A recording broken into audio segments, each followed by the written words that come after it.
Part 1. The Present World.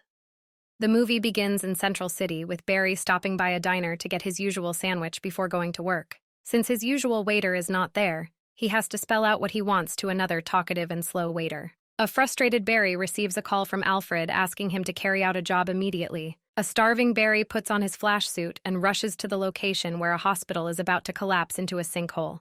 He calls Batman for help, but he is already occupied chasing after a group of criminals who have stolen a deadly virus. He tells the Flash that he has to do the job alone.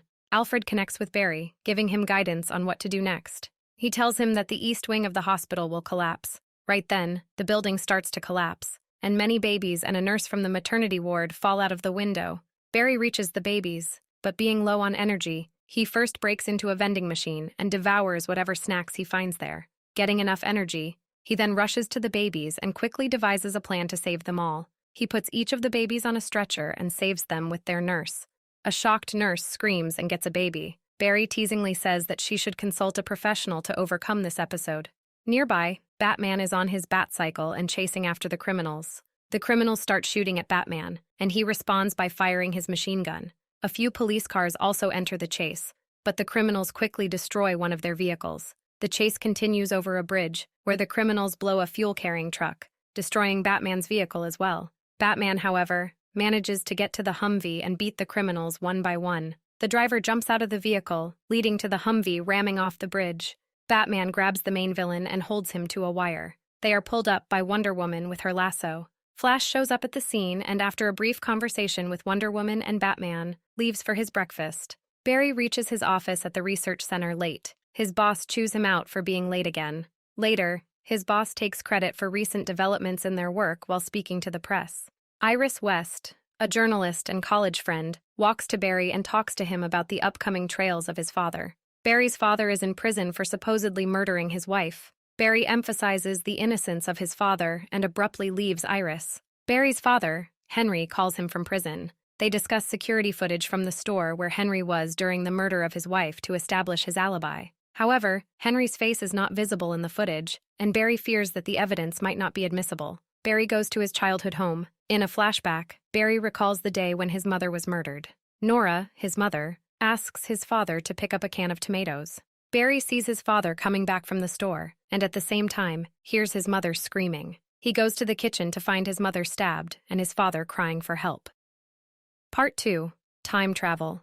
Recalling the traumatic episode of his mother's death, Barry runs incredibly fast to the point where he can actually see the events that have happened in his life. He shares this experience with Bruce. Barry speaks about going further back in time to save both his parents and Bruce's. However, Bruce warns him that any interaction that he will have with an event from the past will have consequences that they cannot predict. He adds that their traumatic past has made them the men they are, and there is nothing that they should go back and fix. Bruce leaves in his posh car, and Iris shows up to meet Barry. They go to Barry's apartment, where Barry realizes that he can actually find a way to undo his mother's death without interacting with her. He checks the footage of his father shopping for the can of tomatoes, and says that 3 lives were destroyed because of that. He realizes that if his mother had actually purchased a can of tomatoes that morning, then his father would not have gone to buy it. He runs fast to time travel to the day of the event. He finds her mother at the grocery store, gets a can of crushed tomatoes, and puts it in her shopping cart. He then gets out of that day and goes back to his Speed Force panel to get back to the present day. Moving forward in time, Barry sees that his mother is alive. On his 18th birthday on the timeline, he stops as a villainous-looking speedster emerges. The speedster punches Barry out of his Speed Force, throwing him in front of his parents' house. Barry enters the house and finds her mother and father there. While having their lunch, Barry starts asking awkward questions. He realizes that he is 18 years old in this new timeline and a college freshman. He then sees his 18-year-old self approaching the house. Barry intercepts his younger self and takes him to his room. The younger Barry is as confused and shocked as the older one. Barry explains that he is a superhero and has superpowers who came from the future. He also explains the predicament in which he is now and has to get back to his own timeline. During their conversation, Barry realizes that it was the date on which he got his powers. He then convinces the younger Barry to exactly do what he did so that they do not alter anything else.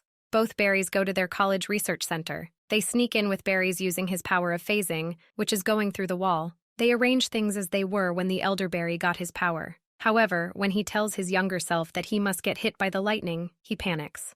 The elder Barry tries to calm the younger Barry that the lightning strikes him and the younger Barry. They flee the scene when they notice the guards arriving. Barry notices that he cannot phase or run fast. It dawns on him that he has lost his power while the younger Barry has successfully acquired it. After a while of recklessness with his newly acquired powers, the older Barry gets the younger Barry to behave more responsibly. Part 3. Powerlessness. Barry finds out that teaching the younger Barry how to use his powers is quite challenging. The next day, Barry teaches the younger Barry how to wear his suit. There, they find people crowing around to watch news about General Zod and his army of Kryptonians who have arrived on Earth. Barry cannot believe that this is happening again. In the previous timeline, Barry says that only Superman was able to stop General Zod. He had then just gotten his power and was able to save only one kid, and thousands of people died. They quickly go back to Barry's apartment so that he can contact other Justice League members in this timeline. After a while of searching, Barry realizes that only Batman exists in this timeline, so they both head out to find him. At Wayne Manor, the Barrys find an older, untidy Bruce, who has been alone since the death of his Alfred. Bruce attacks them both and beats the older Barry, while the younger one uses his powers to defend. He finally jumps at the younger Barry and hits a cabinet when he moves away. They introduce themselves, and Bruce prepares food for them. Barry explains what he did and how he ended up here. Barry is confused about how his action changed Bruce's life as well. Bruce then tells Barry that since time is not linear, when a person changes a past event, he creates a fulcrum, therefore creating a new future and a new past, as it is retrocausal. He adds that messing with time would eventually create the multiverse, with some timelines going almost parallel, with inevitable intersections, while others would be wildly divergent. Barry then asks Bruce to help him find Superman, who is key to defeating General Zod. Bruce, however, declines to help them locate Superman. The Barrys then sneak into the Batcave to use Bruce's computer to locate Superman. While Barry gets on the computer and initiates his search, his younger self indulges in goofiness. This terribly annoys Barry, who cannot do much about it as he cannot admit why he went back in time in the first place. Barry then finally convinces Bruce to help him. He gets into his batsuit and gives a file to Barry, which states that a Kryptonian is being kept prisoner at a facility in Siberia. Batman tells them that he will help them find Superman and that they will part ways after that. The three then board the Batwing to fly to Russia and infiltrate the base where Superman is supposedly imprisoned. Reaching the location, they parachute down. They get down a shaft, but mistakenly alert the scientists and guards there. The guards come in, shooting at them. Batman comes to their aid and quickly subdues one guard after another. With all guards down, they proceed to a chamber where Superman should be. Getting into the chamber, they do not find Kal-El, aka Superman, but a young Kryptonian woman who later reveals that she is Kara Zor-El, a cousin of Kal-El. The older Barry carries Kara, and they proceed to get out of the place. However, the guards arrive at the location and fire at them. Running from there, they jump into a pot, which leads to a shaft. Batman opens the shaft before they are crushed by the heavy weight of a giant ball. They then get on an open elevator, which Batman launches by blowing an explosive beneath it. Getting out in the open, the guards circle and corner them. Kara, who is just re-energized by the sun, begins to pummel the guards. Kara is fast and bulletproof, and the guards cannot stop her. She subdues them all before passing out again. They all head back to Wayne Manor and take Kara with them. Kara wakes up and questions who they are. Barry introduces himself and explains how and why they found Kara. Kara then says that she is Kal-El's cousin and was sent to protect him after the destruction of Krypton. Barry infers that in this universe, Kal-El never made it to Earth.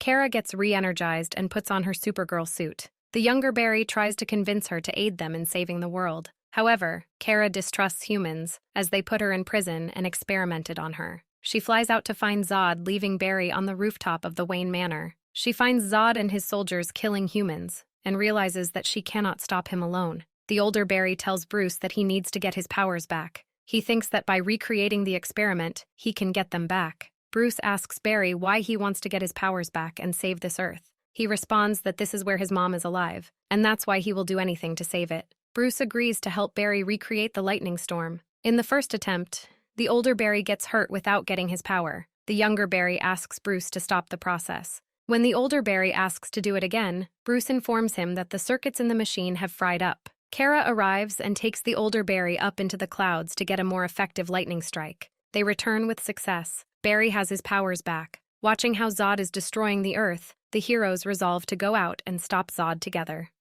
Part 4. The Battle and Reconciliation.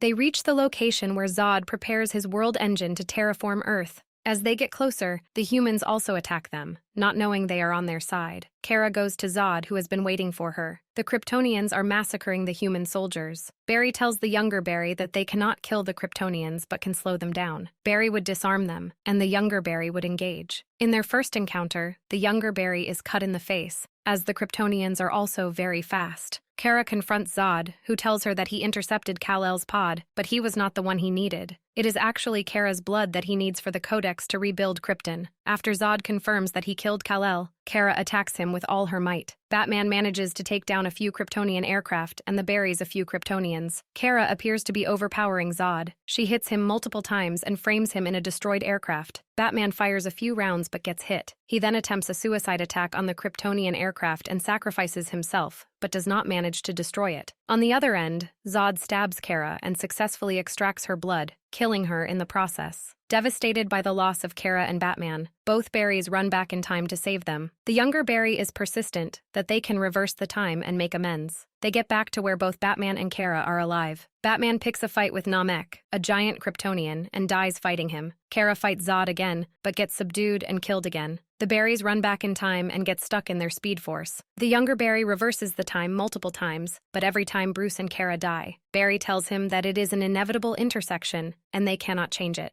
The younger Barry gets more and more frustrated and angry until the evil speedster jumps. He happens to be the older version of the younger Barry, who has been trying to fix everything. As a result, multiple worlds and timelines begin to collide. They see different Flashes, alternate Batman, Supergirl, and many alternate Supermen. Barry tells the evil speedster, Dark Flash, that he has to stop. The Dark Flash, however, prepares to kill Barry, but the younger Barry takes the killing blow. This erases Dark Flash and fixes the other worlds as well. Barry mourns his younger self and then begins to run backwards in time. Barry returns to the supermarket and takes the tomato can from Nora's cart. He briefly chats with her and admires her one last time before leaving. He then returns to his timeline, but before that he notices the security camera at the store. He rearranges the tomato can on the upper shelf so that his father's face is captured by the camera when he picks the can. Barry shows up late for his father's trial. They win the case when Henry's lawyer brings the new footage that now shows his face when he was picking the tomato can. This proves Henry's alibi, and therefore his innocence, ending his imprisonment. After the trial, Barry gets a call from Bruce, who congratulates him on his courthouse success. Barry, however, notices that he has still altered the subsequent events by moving the cans when he sees an alternate Bruce in his current timeline. Part 5. The Verdict. The Flash is a bit of a lengthy movie where the quality of its special effects has not been maintained throughout. A major issue with this movie is its lack of originality. While the movie has put considerable thought into what it wants to convey, one would be skeptical about the quality of its delivery. The movie brings a few important scientific and ethical questions to the fore. However, it does not do justice to responding to them. It tries to tie up different timelines in the DC universe for its audience and paves the road for future movies without a lot of complications in making sense of what happened previously. Overall, the movie is not terrible, but it is not the most memorable. One would argue that this is not a great movie about time travel or the consequences of changing the past, despite all the efforts put into it. This was our recap and verdict. Tell us what you liked or disliked about this movie. Let us know in the comments section what movie we should recap next.